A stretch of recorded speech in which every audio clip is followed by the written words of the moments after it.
भुदरगड तालुक्यातील झुलपेवाडी प्रकल्पाच्या बॅकवॉटरला पार्टीसाठी काही तरुण सोमवारी गेले होते. धरणाशेजारी बसलेल्या या युवकांवर अचानक वीज कोसळली. त्यामध्ये अजित चौगुले या राधानगरी तालुक्यातील नरतवडे गावच्या 24 वर्षीय तरुणाचा जागीच मृत्यू झाला, तर खानापूरचा 30 वर्षीय रोहित मोरे गंभीर जखमी झालाय. सुदैवानं अन्य 3 जण बचावले. जखमी मोरेवर गारगोटीतील खासगी रुग्णालयात उपचार सुरू आहेत.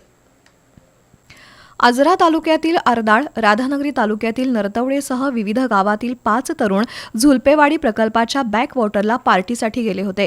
दुपारच्या सुमारास वादळी वाऱ्यासह पावसानं हजेरी लावली. सुमारे 3 वाजता अचानक जोराचा आवाज करत वीज कोसळली. या दुर्घटनेत नरतवडेचा अजित चौगुले हा जाग्यावर ठार झाला, तर रोहित मोरे जखमी झाला.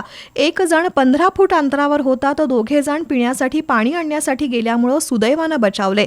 जखमी रोहित मोरे याला उपचारासाठी गारगोटी खासगी रुग्णालयात दाखल केलंय. त्याची प्रकृती स्थिर आहे. दरम्यान जिल्हा बँकेचे संचालक प्राचार्य अर्जुन अबिटकर यांनी रुग्णालयात भेट देऊन जखमीची विचारपूस केली.